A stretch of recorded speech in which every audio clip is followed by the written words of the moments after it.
अस्सलाम वालेकुम। कुव्वत अवाम में यकीन करते हुए आपको खुश आमदेद कहते हैं पाकिस्तान की सबसे बड़ी और मोतबर इलेक्शन ट्रांसमिशन में ओनली एट ARY न्यूज़।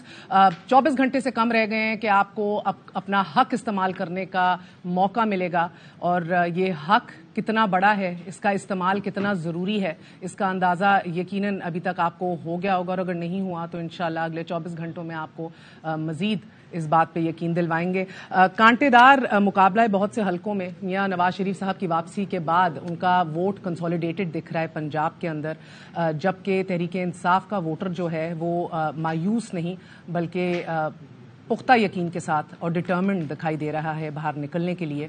साथ ही पाकिस्तान पीपल्स पार्टी जिसने इलेक्शन कैंपेन लीड की है, इलेक्शन का माहौल बनाने में सबसे कलीदी किरदार अदा किया है इन इलेक्शंस के अंदर, वो अपना स्ट्रॉन्ग होल्ड सिंध में कायम रखने के लिए तैयार है। कुछ सरप्राइजेस शायद जनूबी पंजाब से भी दे दे, मगर अब ये देखना है कि जो tri party alliance Peoples party के खिलाफ अंदरूनी सिंध में भी बना है, जिसमें GDA और JUI और MQM शामिल हैं, ये वो वाहिद हमारी तारीख में एक अलायंस है, एंटी पीपल्स पार्टी मुखालिफ अलायंस है, जो दूसरे कंसेक्यूटिव इलेक्शन के अंदर भी हमें यूनिफाइड, मजबूत और मुतहर्रिक नजर आ रहा है। गो कि ये पीपल्स पार्टी के स्टेटस को धचका दे सकेगा, डेंट डाल सकेगा पीपल्स पार्टी के वोट में, that remains to be scene.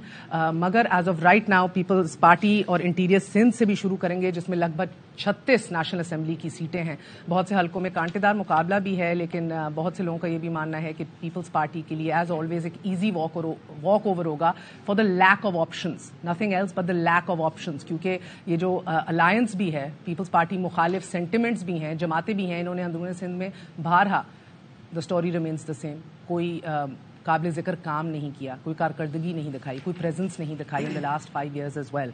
इसी हवाले से बात करेंगे। हमारे साथ वसीम बदामी मौजूद हैं, खावर गुमन मौजूद हैं, काशिफ अब्बासी मौजूद हैं, हमारे साथ लाला असद सिंध से हमारे ब्यूरो चीफ मौजूद हैं, बाखबर हैं, हर हल्के के हवाले से अपडेट देंगे। हमारे साथ हमारे सीनियर रिपोर्टर बलोचिस्तान से शाहिद रिंद मौजूद हैं। Last but never the least Multan के ब्यूरो चीफ यासिर शेख भी हमारा साथ देंगे। आप सबका बहुत बहुत शुक्रिया।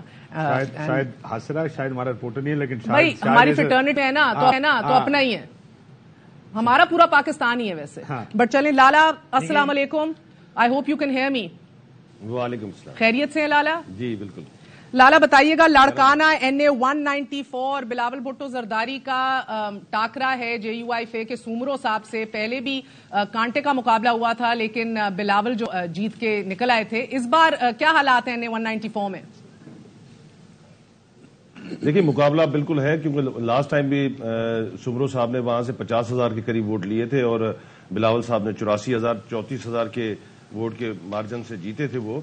मगर इस बार जब इलेक्शन में गए तो बिलावल साहब ने एक बराबर वाला हल्का जो है कंबर शहदाद कोट, उससे भी NA का फॉर्म लिया और वहां से भी भरा है अपना इलेक्शन, वहां से भी कॉन्टेस्ट कर रहे हैं वो। तो इसका मतलब है कि उनको ये परेशानी थी कि सुमरो साहब उनको यहाँ पर मजीद टफ टाइम दे सकते हैं या कोई सरप्राइज भी दे सकते हैं। तो इसलिए उन्होंने 2 चॉइसेस ली, बराबर वाले जिले से भी वो इंतखाबात लड़ रहे हैं NA का। तो मुकाबला बड़ा सख्त है, और वहां पर Peoples Party, anti Peoples Party vote, और उसके अलावा जो ये इत्तेहाद बना है जिसमें GDA है, JUI है और MQM भी शामिल है, और दीगर जो कॉम्प्रेस तंजीमें हैं वो भी इनको सपोर्ट कर रही है। वहां पर लोकल फ्यूचर्स भी सपोर्ट कर रहे हैं। मगर पीपल्स पार्टी इससे पहले भी मुश्किल तरीन हालात में भी इलेक्शन के प्रोसेस से गुजरती आई है। बड़े बड़े इत्तेहाद उनके खिलाफ एस्टेब्लिशमेंट ने भी बनाए हैं, वो हमेशा उनसे लड़कर और निकल कर और जीत कर आई है। कहीं मार्जिन कम होता है, कहीं ज्यादा होता है, मगर ये सिलसिला चलता रहता है।